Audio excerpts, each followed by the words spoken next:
Prefeitos da ANREC irão reavaliar decreto regional. Governo pretende reduzir em até 1,3 bilhão de reais gastos com aluguéis em 3 anos.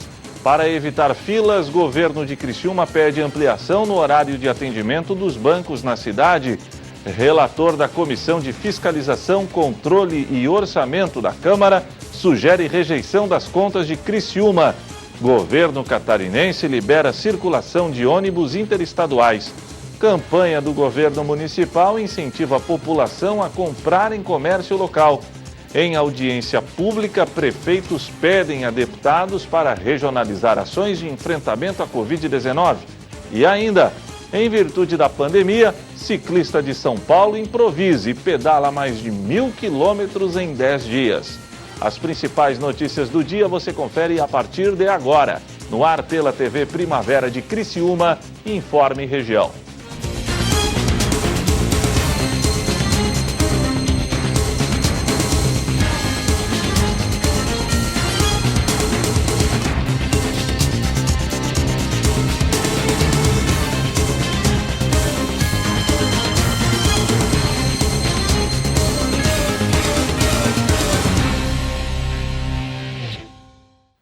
Hoje é terça-feira, dia 4 de agosto do ano de 2020. A você que sintoniza a programação da TV Primavera de Criciúma, uma boa tarde.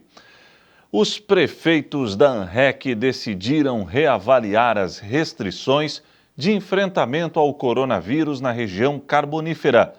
Na semana passada, um decreto foi editado, mas nem todos os municípios acabaram seguindo o documento. Os prefeitos dos 12 municípios que fazem parte da ANREC, a região carbonífera, se reuniram na manhã desta terça-feira para rediscutir o decreto restritivo que está em vigor. Hoje, as restrições não são seguidas por todos os municípios.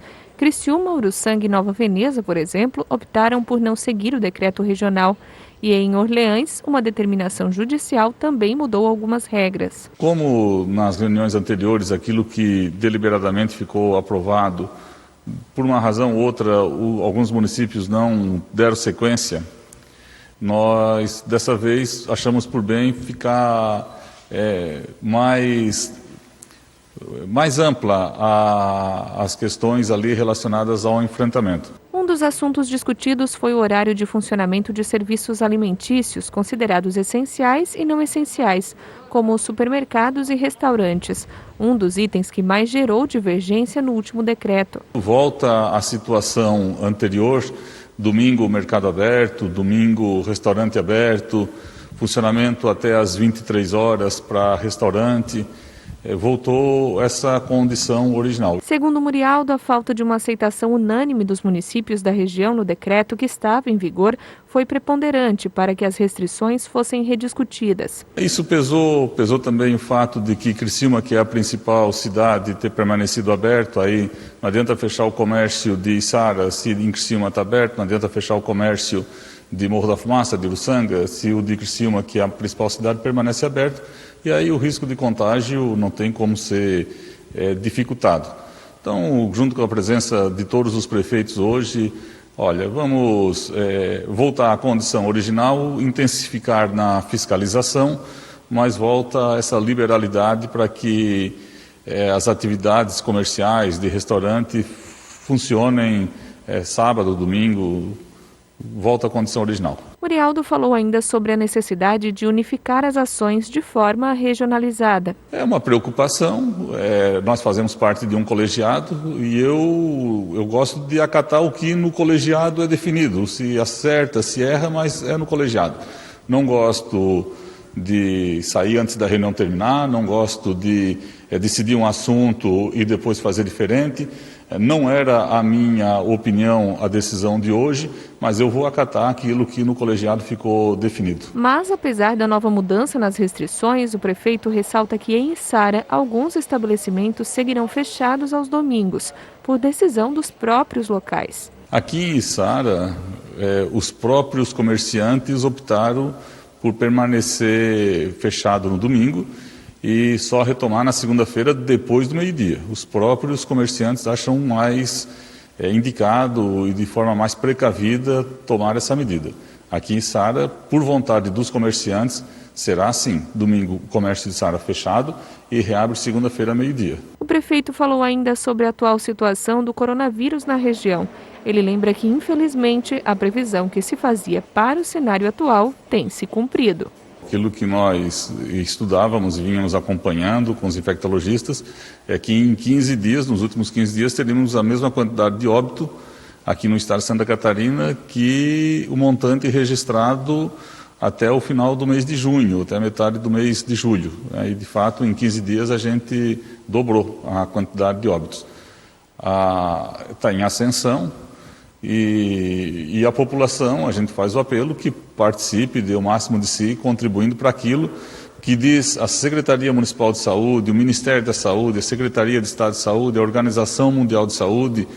E nem leia, por favor, o que sai em grupo de WhatsApp, nessas coisas. Isso tem atrapalhado demais. A quantidade de desinformação, ela coloca em risco o atendimento à população.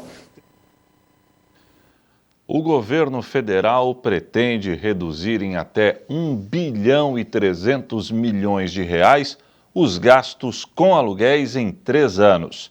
O Ministério da Economia quer que órgãos atualizem dados dizendo, por exemplo, quantos funcionários trabalham em cada setor e também por quanto tempo.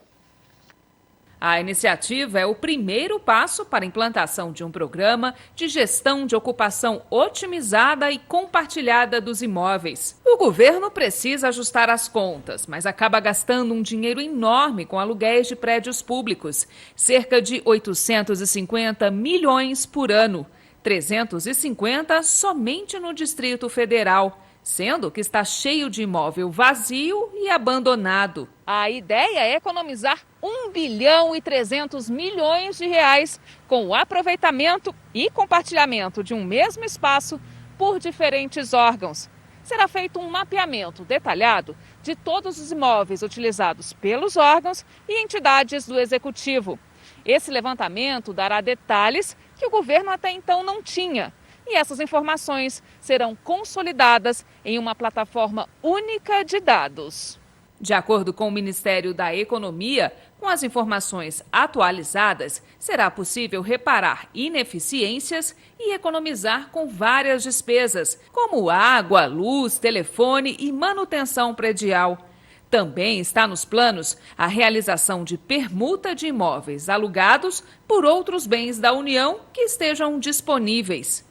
O Ministério quer que os órgãos atualizem dados, dizendo, por exemplo, quantos funcionários trabalham em cada setor e por quanto tempo. Nessa primeira fase de atualização cadastral, as informações serão coletadas em 2 momentos. Até 10 de setembro, em relação aos imóveis situados no Distrito Federal, e até 10 de dezembro para os situados nos estados da Federação. A revisão vem no momento em que a forma de trabalho da administração pública também passa por transformações que foram aceleradas pela adoção do regime de teletrabalho por conta da pandemia de coronavírus, onde muitos colaboradores passaram a adotar uma jornada mista de trabalho, trabalhando alguns dias no seu órgão e outros dias de casa.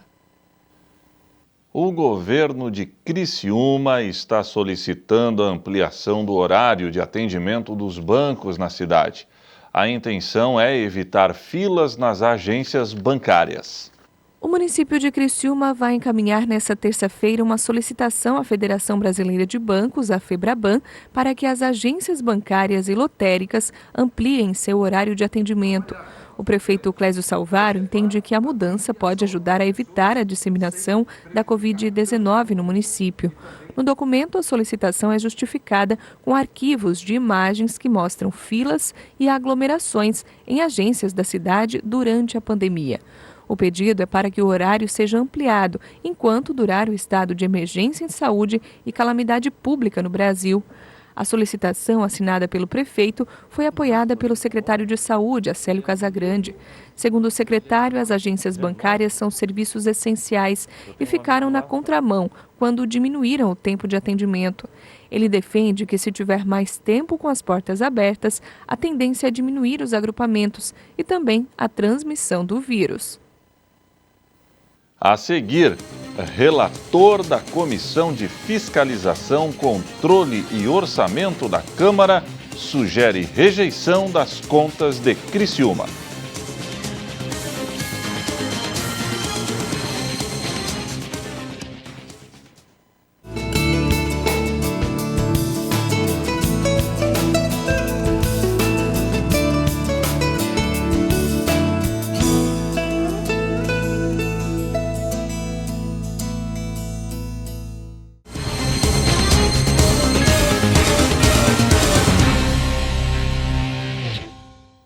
O vereador Zairo Casagrande, do PDT, relator da Comissão de Fiscalização, Controle e Orçamento da Câmara de Vereadores, sugere a rejeição das contas da cidade de Criciúma. Entenda melhor essa história através da reportagem da jornalista Débora Correia. O relatório prévio da Comissão de Fiscalização, Controle e Orçamentos do Legislativo de Criciúma recomendou a reprovação das contas do município no exercício de 2018. O parecer feito pelo relator, o vereador Zairo Casagrande, destaca o que ele entendeu serem falhas da administração, com base nos dados informados pelo Tribunal de Contas. A Comissão de Fiscalização, e já é o entendimento da maioria, entende que há uma série de irregularidades nas contas da Prefeitura no ano de 2018. Um conjunto muito grande de restrições legais, constitucionais e regulamentares. O primeiro ponto do parecer destaca a existência de um superávit financeiro, conforme relatório do Tribunal de Contas do Estado, em detrimento, segundo o vereador, de obrigações não cumpridas por decisão política do gestor municipal. A primeira restrição que nós apontamos é que há um superávit na Prefeitura. Falando de forma simples, sobrou mais de 32 milhões no caixa da Prefeitura. Ao mesmo tempo, nós temos 35.071 criciumenses, no mesmo momento, aguardando uma consulta médica. Nós temos 7.464 criciumenses aguardando exames. Então, se fosse uma empresa, a Prefeitura, estaria tudo certo, deu lucro de 32 milhões. Mas qual é o objetivo do orçamento público pago por cada cidadão? É atender a cidade. Então, como explicar uma sobra de mais de 32 milhões e ter essa quantidade absurda de cidadãos aguardando um eletrocardiograma, aguardando uma consulta de cardiologia? Isso, para a comissão, para mim, que sou o relator, é inexplicável. O segundo item do relatório destaca a inexistência dos pareceres dos conselhos municipais obrigatórios. Segundo o vereador, faltam os pareceres do Conselho Municipal de Saúde, dos direitos da criança e do adolescente, de assistência social, de alimentação escolar e do idoso. Significa a falta de democracia participativa na gestão do orçamento. Já o terceiro ponto trata da questão da transparência quanto às informações do governo. Vou dar um exemplo bem prático, né? A Câmara aprovou em 2017 a lei da transparência do DTT. Aquele dinheiro dos amarelinhos, das multas, deveria estar em site próprio de forma analítica. Desde 2017, o governo municipal descumpriu a lei durante 3 anos, né? E agora, dia 24 de junho deste ano, 3 anos depois, isso é inédito na gestão pública, entrou com ação de inconstitucionalidade. Quer dizer, você descumpre a lei de transparência do DTT e depois, quando é descoberto, quando é flagrado, aí entra com ação de inconstitucionalidade. Isso nos anais da gestão pública, só em Criciúma. O quarto item fala da desobediência de um acórdão pela inexistência do plano de ação para que o município de Criciúma assuma a gestão dos centros de educação infantil públicos atualmente administrados pela AFASC. Nós sabemos, só esse ano foram 43 milhões para a AFASC, que é uma ONG, terceiro setor. E ninguém fiscaliza, nem vereador, ninguém da sociedade. Como pode um valor tão alto ir para uma ONG sem fiscalização alguma? Então, o Tribunal de Contas reclama, né, que o município de Criciúma assuma a gestão dos centros de educação infantil públicos, para que haja controle. A quinta restrição trata da ausência de pagamentos das contribuições previdenciárias ao Criciúma Prev e a falta de ações estruturais para equacionar a dívida atuarial do Instituto. A ausência de pagamentos das contribuições previdenciárias no ano de 2018 levou a mais um parcelamento. O que o Tribunal de Contas diz? Que a ausência de pagamentos das contribuições previdenciárias tem contribuído significativamente para o aumento da dívida consolidada e impacta os orçamentos futuros. Traduzindo, a conta os próximos prefeitos é que irão pagar parcelamentos e reparcelamentos. Veja bem, tanto o secretário Celito quanto o ex-secretário Robson Gotuso afirmaram que havia dinheiro em caixa. Não foi pago, isso é improbidade clara, cabal, não foi paga a contribuição previdenciária por decisão política do prefeito. Por fim, o item 6 destaca restrições de ordem constitucional, de ordem legal e de ordem regulamentar. Com a publicação do relatório, o prefeito Clésio Salvaro tem 10 dias para responder os itens apontados para a reprovação das contas. Na sequência, o relator terá mais 10 dias para elaborar o parecer final. Os vereadores terão 7 dias para vistas e, por fim, as contas serão votadas em plenário. O governo do estado decidiu liberar a volta do transporte interestadual em Santa Catarina. Acompanhe. Com a autorização, o transporte coletivo interestadual voltou a operar nesta segunda-feira. A liberação do transporte interestadual é de competência da Secretaria de Estado da Infraestrutura e Mobilidade e, no cenário de enfrentamento à Covid-19, pode ser restringida pelos municípios. A determinação está prevista em decreto do governo do estado. Conforme a Secretaria de Infraestrutura, o entendimento do estado é de que o uso do ônibus interestadual tem características rodoviárias e o fator de controle é muito mais efetivo se comparado com o transporte urbano. Por isso, não foi vinculado ao cenário gravíssimo.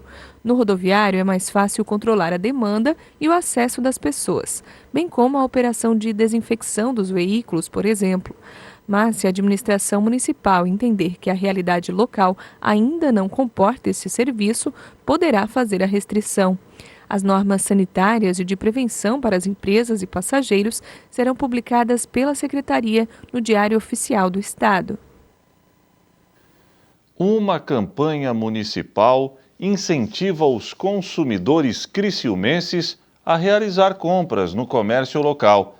A intenção é, claro, retomar o crescimento da economia na cidade.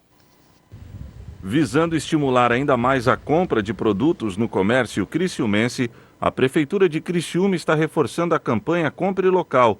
A iniciativa faz parte do programa Supera Criciúma, que beneficia os cidadãos com ações orientativas, espaço destinado aos empreendedores e fomenta o consumo local. Outra campanha que está em funcionamento é a Compre Digital do Comércio Local. A iniciativa é uma segunda opção para quem tem receio de comprar presencialmente. A campanha é uma parceria entre o Governo Municipal, Plataforma Tô Pedindo, Câmara de Dirigentes Lojistas, a CDL de Criciúma, aplicativo MOP Motorista Particular e Serviço Nacional de Aprendizagem Comercial, o SENAC. Para os interessados em cadastrar seus serviços na plataforma, devem acessar o site do Tô Pedindo por meio do endereço topedindo.com.br/compre local. O lojista deve preencher informações pessoais ou da empresa, dependendo do tipo de negócio. O sistema gera um login para que o comerciante possa acessar e cadastrar os produtos na plataforma. Mais informações podem ser consultadas no mesmo link. Além disso, as medidas restritivas no combate ao coronavírus continuam em Criciúma. Conforme o Decreto Municipal número 815/2020, é obrigatório o uso de máscara e o não cumprimento pode gerar uma multa de 15 unidades fiscais municipais, o que corresponde a R$ 1.931,70. A Prefeitura de Criciúma também criou um canal de denúncias contra o descumprimento das medidas restritivas, 24 horas por dia. As informações podem ser repassadas também pelo aplicativo PMSC Cidadão no número 190 para a Polícia Militar ou no 199 para a Defesa Civil. A seguir, em audiência pública, Deputados ou prefeitos pedem a deputados para regionalizar ações de enfrentamento à Covid-19.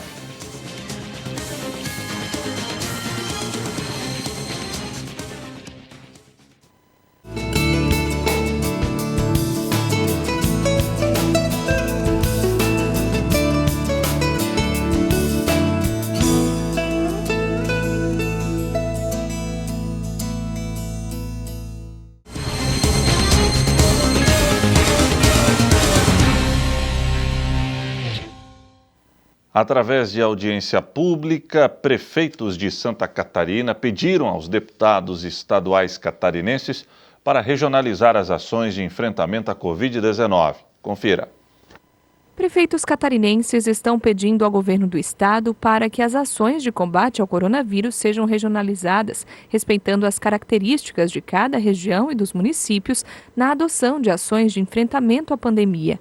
Essa foi uma das principais reivindicações da audiência pública virtual promovida nesta segunda-feira pela Comissão Especial da Assembleia Legislativa de Santa Catarina, que acompanha os gastos do Executivo no combate à doença. Se ainda funciona a regionalização, nós estamos cumprindo todas essas orientações. Fizemos o nosso decreto e agora fomos, de certa forma, pegos de surpresa com o decreto do Estado, onde que suspende o nosso transporte coletivo por uma semana. E o questionamento do COES regional nosso aqui é que, se existe a regionalização, se ela está ainda funcionando, o COES regional, ele, de certa forma, não foi ouvido, né? Porque é ele que conhece a realidade do nosso município, é ele que conhece os números do nosso município e, de certa forma, essa suspensão por 7 dias prejudica a Concórdia e a região da Malc também, pela sua eficiência durante o combate ao coronavírus. Na audiência, os prefeitos e representantes de hospitais também destacaram problemas como a falta de medicamentos e equipamentos e o represamento de testes no LACEN, o Laboratório Central, que é o responsável pelo diagnóstico laboratorial do novo coronavírus. Qual é a nossa grande busca hoje? O suprimento de medicamentos, e o Estado não nos vem dando a resposta adequada. E aqui vai uma segunda oportunidade, embora já solicitado por diversas vezes ao governo do Estado, não temos resposta. Hoje o nosso laboratório central, o LACEN, ele tem 11 mil testes represados. Quando nós temos disponibilidade de realizar esses testes aqui na região, e o Estado resiste em não descentralizar essa ação, e isso acaba atrapalhando muito o nosso dia a dia. O que a gente recebeu de ajuda para a recomposição de perdas até agora, ou recursos para a Covid, são exclusivamente do governo federal. Aqui no município de Tubarão, nós não recebemos do governo do estado para a Covid absolutamente nenhum centavo. Recebemos alguns EPIs, testes rápidos e EPIs, que somam aí 200 e poucos mil reais somente. Nenhum recurso foi transferido do Estado, no caso, para o município de Tubarão. A questão dos medicamentos. A situação é crítica. Não temos condições de adquirir. Vários hospitais importantes estão com seu estoque na beira do zero. Não tem nem para 2 dias. E aqui eu vou responder ao secretário sobre a questão do estoque, do alerta que foi dado. Secretário, os pacientes Covid são totalmente diferentes dos outros. O consumo de medicamentos é diferente. O senhor é médico e sabe que nesse novo protocolo a gente não conseguiu dimensionar a quantidade de insumos. Então, nós precisamos reunir as atas de registro de preços, seja do Ministério, seja da nossa Secretaria, e fazer um único local de compra para poder ter poder de barganha e poder de atender. Sobre a falta de alguns medicamentos, o secretário de Saúde do Estado falou que se trata de um problema mundial de fornecimento, mas que a pasta está fazendo o possível para suprir os estoques. A questão de busca de insumos, ela é um problema muito mais do fornecimento do que da responsabilidade de comprar esse medicamento. O Estado tem feito várias ações, atas foram colocadas junto ao Ministério da Saúde, pensando também nas unidades filantrópicas, mas também é muito claro que todos os senhores também têm atas de compra, inclusive vários filantrópicos têm administração de hospitais em outros estados.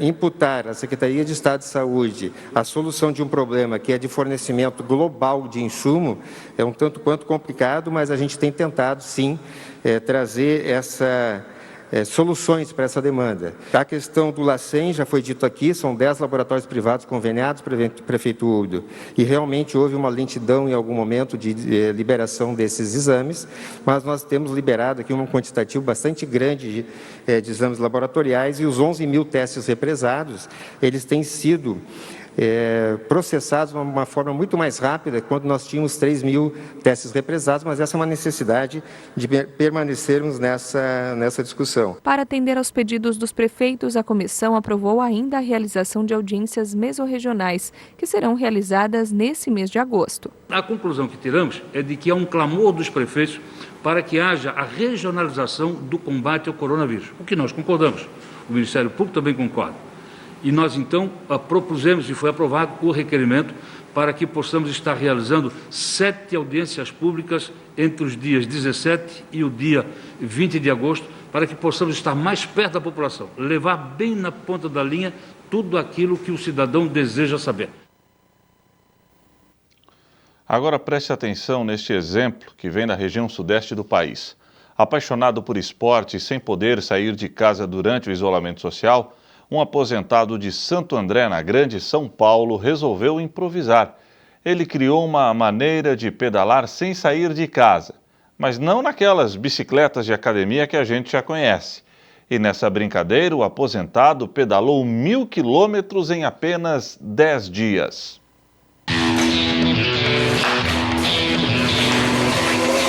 Começou mais um desafio maiúsculo na vida do Toninho. Pedalar 1.000 quilômetros no rolo livre em 10 dias. Uma nova prova de superação em casa. Vai nessa! Pedala Toninho!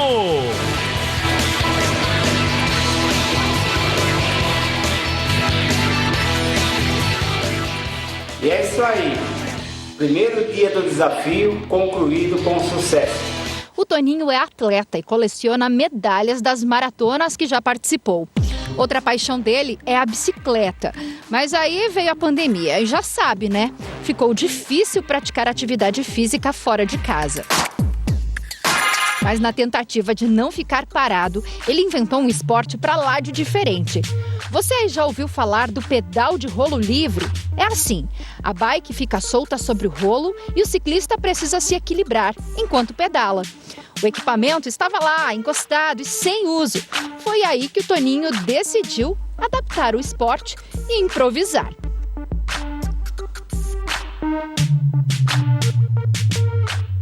Esse acessório, ele é composto de 3 cilindros, né?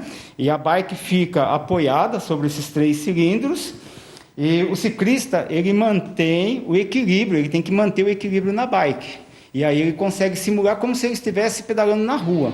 É diferente daquelas bikes de academia que ela é fixa, né? Você não precisa se equilibrar. O Toninho levou tão, mas tão a sério, que ele mesmo criou um desafio: pedalar 1.000 quilômetros em apenas 10 dias. Parece loucura, né? Sempre se desafiando dia após dia, sempre motivando as pessoas por meio do esporte. Ele vem para completar 1/4 deste super desafio. A pedalada em rolo livre exige muito mais esforço e principalmente equilíbrio. Você tem que manter o equilíbrio, você tem que manter a atenção, né? E aí você pedala, você consegue mudar as marchas, você consegue colocar uma marcha mais leve, uma marcha mais pesada, de acordo com o seu condicionamento, você vai aumentando o peso das marchas, a bike vai ficando mais pesada para pedalar. Só para a gente ter uma ideia, a distância que o Toninho percorreu é como uma viagem de São Paulo até Foz do Iguaçu, no Paraná. Ou então, de São Paulo ao Mato Grosso do Sul. É ou não é longe demais? Só que ele não conseguiu concluir sozinho. O Toninho contou com o apoio da sua companheira de todas as horas. A esposa, é claro. A Cecília deu toda a assistência durante os 10 dias de desafio.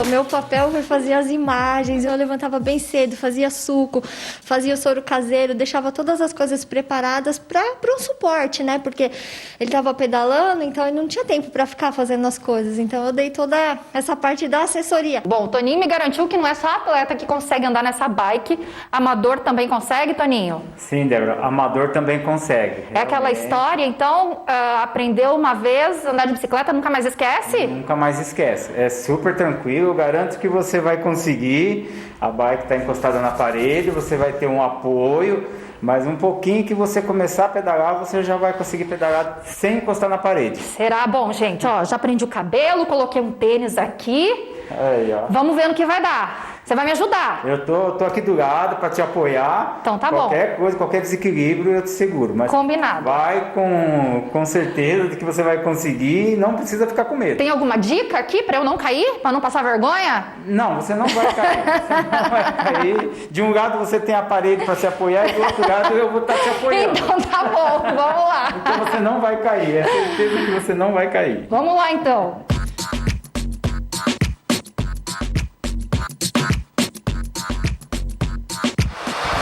Tranquilo, mantém um giro contínuo.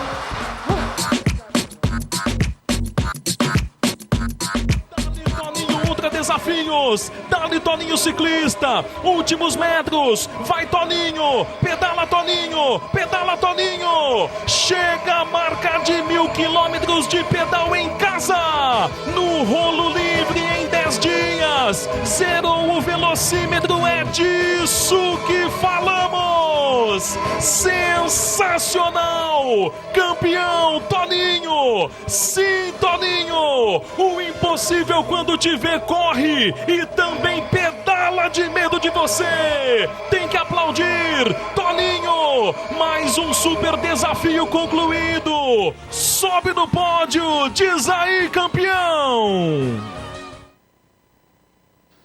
E o Informe Região desta terça-feira fica por aqui. Voltarei amanhã, se Deus assim permitir. Boa noite.